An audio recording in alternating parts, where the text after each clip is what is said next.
E temos um bolsonarismo órfão. Porque até o dia da posse, até ontem, até hoje, ainda tinha gente na porta dos quartéis. Esperando sabe lá Deus o quê. Uma coisa maluca, gente, maluca. O Lula estava subindo a rampa do palácio, eles estavam lá dizendo que tudo aquilo não valia nada, que era o GSI que estava no comando com o general Heleno. O Bolsonaro, inclusive, já fugiu para os Estados Unidos antes de tudo isso. Ele está com medo de ser preso. Ele sabe que com o fim dos sigilos de 100 anos, que ele saiu colocando em tudo que é coisa, que aliás o Lula já assinou lá o início da derrubada de tudo isso, ele sabe que ele pode ser preso. Ele sabe, não é uma questão de revanchismo. A gente, o povo brasileiro, não quer anistia. Eu acho difícil que nós não tenhamos uma anistia, pelo menos para os militares. Agora, é sim nosso dever fazer pressão para que Bolsonaro não seja anistiado. Pelo menos Bolsonaro. Eu não tenho esperança de que os nossos militares sejam enquadrados, porque esse governo foi um governo militar. E o bolsonarismo órfão agora também vai ter que ser administrado enquanto crise pelas nossas Forças Armadas. Por exemplo, a gente viu o Mourão, enquanto presidente em exercício, depois da fuga do Bolsonaro, vindo a público num pronunciamento em cadeia nacional. Para quê? Claro, para botar a culpa no Bolsonaro. O que foi aquele pronunciamento do Mourão na minha leitura? Ali foi uma tentativa do Mourão dizer, olha, quem fez cagada foi o Bolsonaro, não as Forças Armadas. Tentando fazer com que esse governo que chegou ao fim não seja visto como um governo militar que de fato foi. Porque eu tenho insistido aqui ao longo desses últimos 4 anos. Bolsonaro nunca foi o real poder por trás dessa administração. Essa administração era uma administração militar. Tá? Os militares utilizaram o Bolsonaro como testa de ferro, como para-raios, como bufão e como atalho. Mas foi um governo essencialmente militar, onde Bolsonaro foi o fantoche das Forças Armadas, de um segmento importante das Forças Armadas. E o Mourão vindo a público falar no último dia o que disse, né? Ele estava querendo dizer o quê? Não foi um problema das Forças Armadas. O caos foi instalado no Brasil por causa de um problema pessoal do Bolsonaro. Então se busca uma anistia para as Forças Armadas, que não foram apenas coniventes com o caos, foram instrumentalizadoras do caos no Brasil. Estão há 60 dias acampados nas portas dos quartéis, esse bolsonarismo mais raivoso, planejando crimes, com armas, com bombas, com o financiamento ilegal de todas essas estruturas, em áreas militares. Ou seja, é culpa dos militares que essas coisas tenham acontecido. Eles poderiam simplesmente ter tirado essas pessoas de lá. Quando se apreendeu em Brasília uma bomba que poderia ter sido explodida, que provavelmente colocaria caos na cidade, poderia provocar mortes e tudo mais, tudo isso aconteceu onde? Nas barbas dos QGs bolsonaristas em áreas militares. Foi lá que aconteceu tudo isso.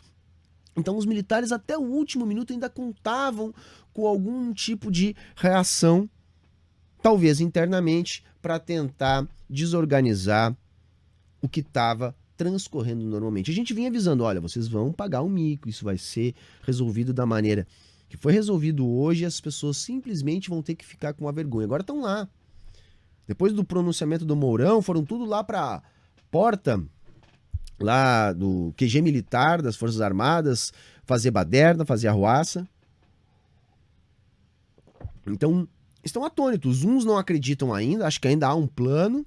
Outros estão revoltados com as Forças Armadas, outros com o Bolsonaro, outros com o Mourão. Tentando encontrar... Porque, gente, depois de um certo ponto, é muito difícil para essa galera voltar para o normal, né? Imagine o nível de comprometimento dessa turma, que está há 60 dias na porta do quartel, tomando chuva, né? Passaram o Natal longe da família. Como é que essa galera vai voltar agora? Sabe, eu fiquei lá 60 dias fazendo papel de palhaço. Muitos não vão aceitar. Então, há um bolsonarismo órfão, tá? O próprio Mourão talvez tente capitalizar alguma coisa, mas a tendência é se desmobilizar. E aí o fascismo volta para os guetos onde ele sempre esteve. né, bebendo das crises capitalistas para se anabolizar. Então agora é a hora da esquerda, sobretudo a esquerda revolucionária, sair da posição de defesa e partir para a posição de propor, de se colocar nas ruas, de forçar suas pautas e de fazer pressão no governo Lula à esquerda. Fazer pressão para que não haja anistia completa. Se os militares vão ser anistiados, pelo menos que Bolsonaro não seja, mas que a gente saiba que foi um governo militar.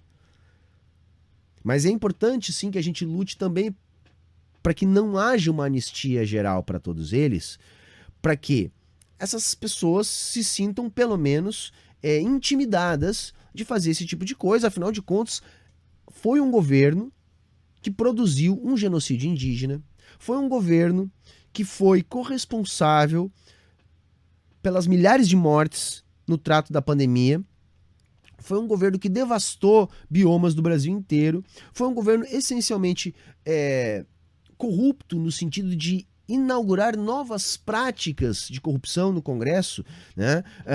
Levantando muito o sarrafo da corrupção. Quer dizer, eles colocaram a corrupção num outro nível. A gente sabe que a corrupção ela é estrutural, né, e estruturante do capitalismo. A gente não se ilude com essas coisas. Mas o processo que vinha sendo conduzido era um processo que, no limite, extermina até mesmo a pouca intensidade democrática que a gente consegue observar no Brasil. A democracia burguesa ela não é democrática, mas a gente tem dentro das chamadas democracias burguesas mais ou menos intensidade democrática a depender das mediações entre Estado, burguesia e classe trabalhadora. Ao sul do Equador, no mundo subdesenvolvido, essas mediações tendem a ser muito fracas no que diz respeito a dar garantias à classe trabalhadora. Então nós estávamos e ainda estamos, mas pelo menos o risco mais imediato foi afastado, mas nós estávamos sob um grande risco de termos a pouca intensidade democrática que garante a existência de algumas dessas mediações que impedem a classe burguesa de instalar um governo de autoritarismo sobre a classe trabalhadora. O autoritarismo ele faz parte de todos os governos capitalistas. Agora, também há distintos níveis de intensidade. E quanto maior a repressão sobre a classe trabalhadora, mais difícil a organização da classe trabalhadora. A gente, enquanto esquerda radical, normalmente é relegado à clandestinidade, a uma criminalização da nossa atividade política, num nível muito mais intenso do que normalmente a gente já tem e já conhece. Então, impedir a deteriorização dessas mediações burguesas, da democracia burguesa, também não é algo que a gente deva deixar acontecer. Então, foi uma vitória também neste sentido.